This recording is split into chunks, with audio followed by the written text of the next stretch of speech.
everybody. It's Kendall Peacock Butler, the Real Realtor of Houston, and I am here for another part of my home ownership series. We're talking about buying versus renting and why you don't want to buy a house, why you don't want to purchase a home. So, if you are maybe in a situation where the great city of Houston, every day there are people moving here and they're like, oh, where do I want to move to? Where do I want to go? You know, what options could I potentially have? You know, it's so many different parks out here that it is overwhelming. So if you're like, I don't really know where I want to be at, I'm moving out there. I think, I have friends that live in this part of town and, I don't know. This is what I have started advising people. Use your home as a way to have a little savings account, basically. Let your investment of a place for you to lay your head. It doesn't have to be the dream home. It doesn't have to be the perfect option for like what you see yourself in down the road, but it's a play. It is a way for you to be able to make some money off of the place that you live at. Let me explain. Let's say that you are like, I don't know, one of the millions of people that move to this city every month. Let's say that you're coming, you're like, I don't really know where I want to go. I don't know where I want to be. I'm kind of cool with renting because, I'm not really ready for the adult responsibilities of purchasing a home. And it's like, okay, we see where you're coming from with that. You're not ready for the adult responsibilities, but let's take a look at what actually are the differences between buying and renting a home, right? What the pros and cons are of it. I have been advising people because numbers don't lie. We can come up with whatever propaganda we want to put out there as real estate professionals, but numbers don't lie. So what I've been advising people that I come in contact with, what I've been advising my clients is, let's say you are in a situation where you're kind of like, I don't really know where I want to be, but I gotta sleep somewhere. I'm not sleeping on the street. I'm gonna have to pay money for housing one way or another. So why not look at a new construction? I'm not pushing new construction on people, but new construction gives you a lot of options to help make homeownership affordable, to where you're able to get in there at a rate that is able to help make it affordable. Because as we've been paying attention, the interest rates have been crazy. They're kind of leveling out at the mid to high sixes is what we're kind of seeing them taper off at. That is as of March 26, 2024. We don't know what it's going to be later on today. We don't know what it's going to be tomorrow, but we're looking at about the mid to high sixes where the interest rates are at right now. And with that being said, your mortgage payments, depending on what price range you're getting in at, you might be looking at about $3,000 a month. Not even going to lie. However, that is with that current interest rate. Let's say that new construction is something you're interested in, because it's not for everybody. People are like, I don't want a cookie cutter home and I don't want to live somewhere that looks like somebody else's. But did you care about that when you were going to go rent the apartment? Because mind you, moving out here to the Houston area, you are going to have to, for the most part, qualify 3 times the rent in order to be able to get into it. So even if that rent is $2,000 a month, and you're like, I can afford $2,000 a month. Okay, well, do you have $6,000 a month in income? If so, great. You're able to move in. We're not going to say no problem, because of course there are other applying factors, but let's say that is what you want. You aren't really concerned about what everybody else's stuff look like, because you didn't plan on staying there anyway. So use your real estate, use your primary home as the play for you to be able to start investing. So one of the popular areas that I have, that I do a lot of business, or that I show a lot of people because it's not far away from the medical center, is Pearland.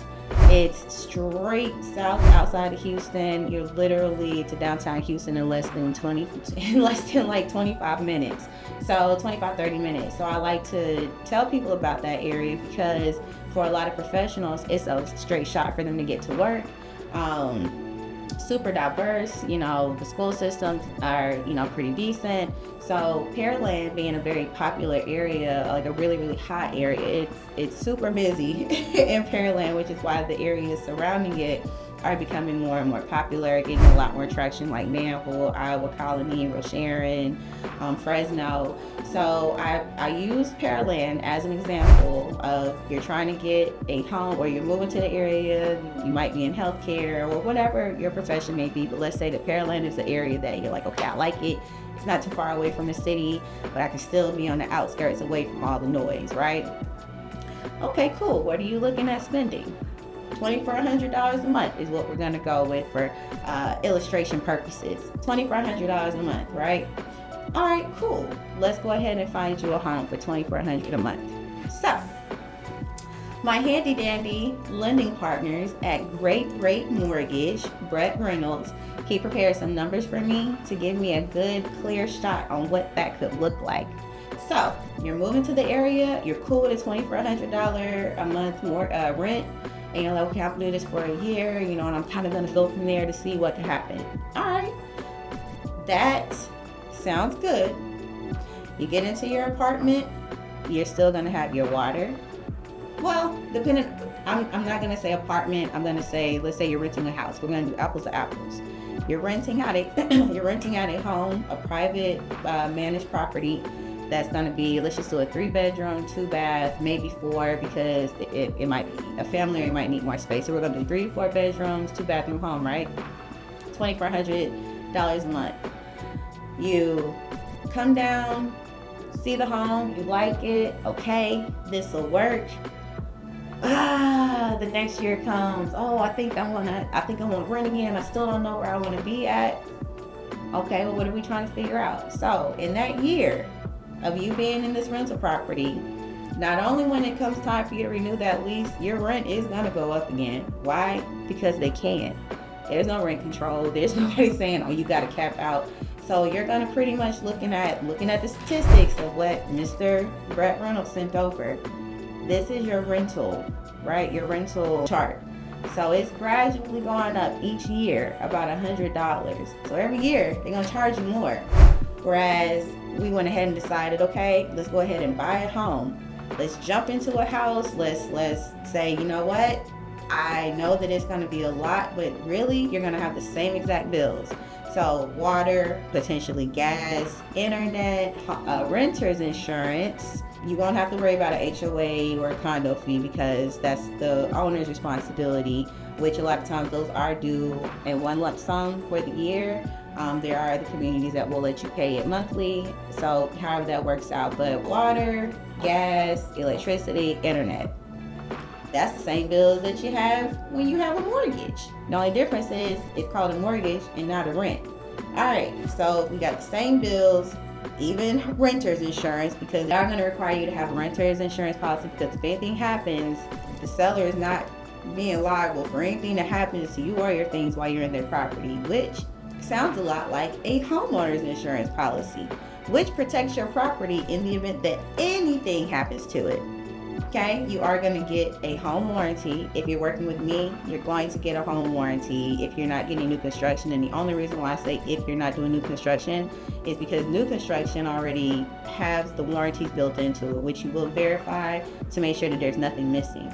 But not only do they have the warranties built into it, you also have where after a year, they're going to, or let's just say 6 months to a year, they're going to come back and kind of check on different things for you. And if there are any problems, ask them to fix it, because this falls under your warranty. I'm not saying that, hey, I'm having a leak, so can you come over here and check on this leak for me because the pipes, but this is not a blanket statement, but generally any issues that you've had, any builders that I've worked with, any issues that may have come up, may have arisen, there was never a problem for any of my buyers to be able to get the help and have somebody come take a look at it. So rent versus buy. You have your rent, your mortgage. You have your water, gas, lights, internet, renter's insurance, homeowner's insurance, which is factored into your mortgage. So when you make your mortgage payment every month, your homeowner's insurance is factored into that. Now, you do have property taxes that are factored in there in that overall amount as well. But here's what I love about this amazing state. Okay, number one, they just did a raise in the property tax exemptions that you are allowed to have. So instead of it being off of the first $40,000 to $45,000 that won't be taxed for your home, they're now at the first $100,000 for your home that won't be taxed. So what that means is if you buy this $300,000 home, instead of you being taxed on a full $300,000 or even $260,000, you now will only be taxed off of $200,000 of that home, which means your tax portion of your bill is going to be lower significantly. Now, I realize I have a lot of military following, and they a lot of times are total and permanent, or even with some disability percentage ratings that also will allow you to have more money taken off your mortgage. But let's say that you're total and permanent, you're 100% disabled from the VA. I don't have to worry about paying property taxes because it is completely exempt at that point. Let's say you come out and you're cool with paying $2,400 a month, right? In the rental market, it's gonna go up every month. You lock yourself in at a home, let's just say a $300,000 home is gonna get you around that $2,400 price point, right? And this is us going off of like just the average numbers. This is going at an interest rate of about 6.5%. You're with taxes, with your property taxes, you're looking at about a $2,600. This is rough numbers. This is if you went onto the computer playing around. I did get the information from my mortgage professional to where I could give as much accurate information, but I really want to make sure I drive home how much you are saving by purchasing a property, even if it's not the place that you see yourself at long term, but you need a place to live. So let's say, hey, I'm in this 3-bedroom, that's good for us right now, but I know I got my sights set on getting into a 4 or 5-bedroom. Let's see what that looks like, right? So let's say you get in a $300,000 home, which in the area, the 77584, 77581, 77583 zip codes, it's very easy for you to get in at that price point, which are Pearland and surrounding areas. And I didn't even include all of the zip codes. This is just 3. That's Pearland and one little area right south of it, like the Rocheron, Fresno area.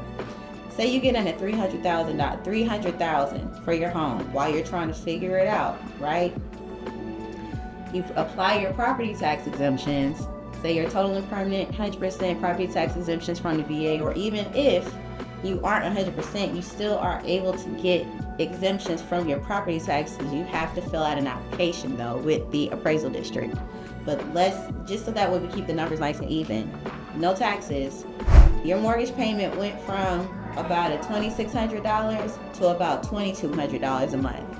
So at $300,000, the same amount that you would have been, the $2,400 that you would have been spending on your rental to figure out where you want to be at for a year, at least, you now have saved yourself $200 by purchasing a home, and that is at the 6.5% interest rate. A lot of the new construction or a lot of the builders are offering to buy down the interest rate because they know that it's not attainable at certain price points, because they know that they're talking to a certain population. Maybe they are more first-time home buyers they're talking to, or it might not be, but how are they going to afford this home with this price, with this interest rate, right? So they've gotten very, very smart, very, very crafty, very nifty, those builders.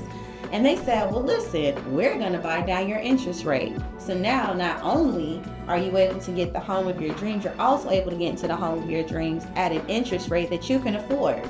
So instead of that 6.5%, we're going to give it to you for 5%.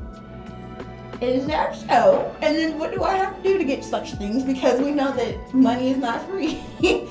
Oh, you only got to do this, and this, and sign here, please.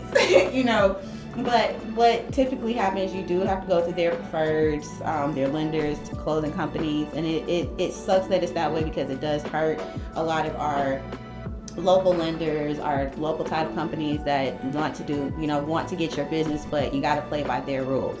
So let's say you go ahead and say, I'm going to go ahead and get into this house. Let's say a year ago you were moving out to the area. 2023, we're going to take the numbers because I have data. Yes, I have numbers, okay? So this is from 2020. I took it from 2020, and then I highlighted from 2023 and 2024, right? So let's say that you were relocating here a year ago, and you were like, I'm really just trying to see where I want to be at. I don't know. I'm trying to figure it out. All the things. And you're like, okay, I'm going to go ahead and listen to the most amazing realtor, real estate professional in the world, and I'm going to go ahead and buy a house. Oh my gosh, against all my better judgment, I'm going to buy a house. I'm going to get in there. I'm going to have a place to live. I'm still going to have the same furniture that I was going to put into this apartment or this rental. Oh, Jesus, I'm going to buy a house. I'm going to do what she said. I'm so glad because you're so smart. Because guess what happened?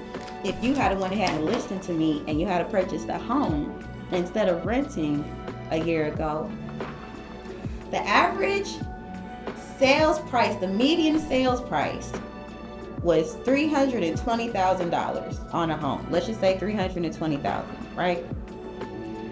The average sales price of 2024, this February of 23, February of 24, $353,000.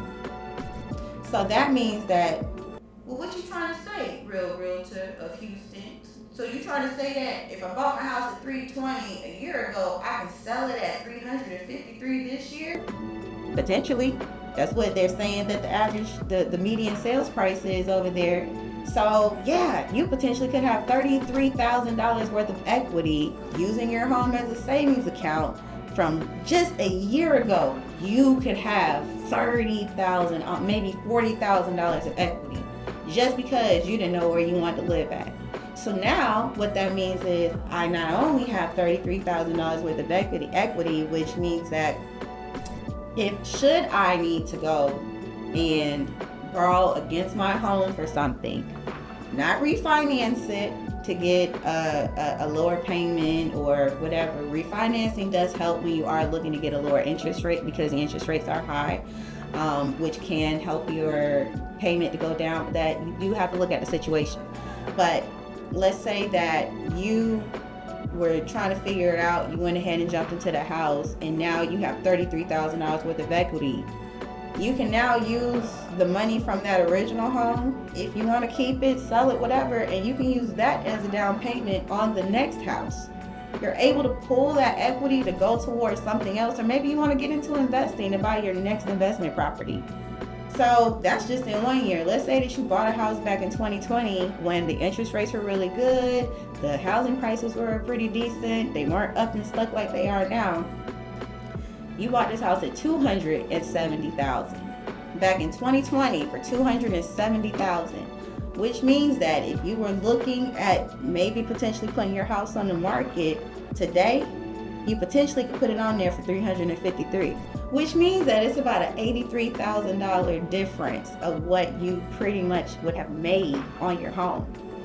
So instead of renting somewhere, paying someone else's vacations, paying someone else's mortgage, paying someone else's children's private school, instead of paying into someone else's pocket, put that money back into your own pocket. You'll be the one who's now sitting there renting out that same home to where now you can go ahead and charge people $100 every year on top of it because you can. Whereas that mortgage payment is locked in at whatever interest rate you got it at. So no matter what the market does, you are locked in at that interest rate. Now, let's say that you want to come back and numbers aren't numbering the way you need them to. You still have that option. It's not like you can't change that interest rate. Marry the house, date the rate. If at 5% that the new construction is able to buy it down to, just hypothetically speaking, if the market does whatever it's going to do and now you can get it at an even cheaper interest rate, well, guess what? That house is not going to be any cheaper than it was when you got it. We're looking at the numbers right now. It went from $270 to $353 in 4 years.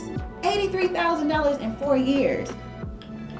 So all I'm saying is, while you're trying to figure out where you think you want to be at, you want to put roots down, just let that be another opportunity for you to be the savvy investor, to be the smart investor, to go ahead and start building that real estate portfolio. And even if you aren't trying to be this big real estate investor. I ain't trying to get into all that. I just need a place to live. Well, while you have a place to live, paying the same bills that you're gonna have to pay anyway in a rental, the only difference is we have the management company that's gonna take care of it. You still had to make a phone call. You still had to tell them what the problem was. So instead of calling the management company to fix it, now you're calling the home warranty company to come and fix it. So all I'm saying is, if you're thinking about relocating to the area of Houston or anywhere, this is not specific to just Houston. This is wherever you go. Think about that as an option of how you would really be able to put money back into your pocket if you decided you wanted to sell it. You would make money, and now you just did something so small and so simple and easy. Not saying that the process itself is so simple and so easy, because there are steps to it, but all I'm saying is the smallest little bit of you just deciding, I need a place to live. I don't really know where I want to be at, but I've done my research and I think I'm going to go here, and this is where I'm going to go ahead and get me a mailbox set up at. Then let that be a home that you actually purchase, probably for no money out of pocket, and they're going to cover your closing costs most of the time. So really, you were going to pay less money to get into this home potentially than you had to pay to get into a lease, because they're going to make you pay the deposit anyway. So let's have a conversation about it. Just give me a call. I would love to be able to show you how you can be able to make money off of your purchase of something as simple as a place to sleep. And if you already own a home, I'm even more excited to talk to you, because now I can have that conversation with you about how you can take that money and put it somewhere else. How to be able to now let that be another check that you put into your own pocket, all because you need a place to stay. So thank you so much for tuning in. My name is Kendall Butler. I am so thankful that y'all have been with me on this journey for over a year. And with us creeping into the spring season, summer seasons, now is the time to start looking at what you're going to do as far as moving. Are you going to be relocating? Are we trying to get kids somewhere? So creeping into the spring season, summer is hot real estate buying time. So if you've been thinking about putting your home on the market, let's have a conversation. And not only let's have a conversation about getting your home on the market, whether that's to rent it out or for you to sell it, but let's also look at how we can use that money from your current home to use towards the next one, to where you would have an even less mortgage payment. So thank you for tuning in. Kendall Peacock Butler, your favorite real realtor of Houston, the only real realtor of Houston. Thank you for tuning in. Out.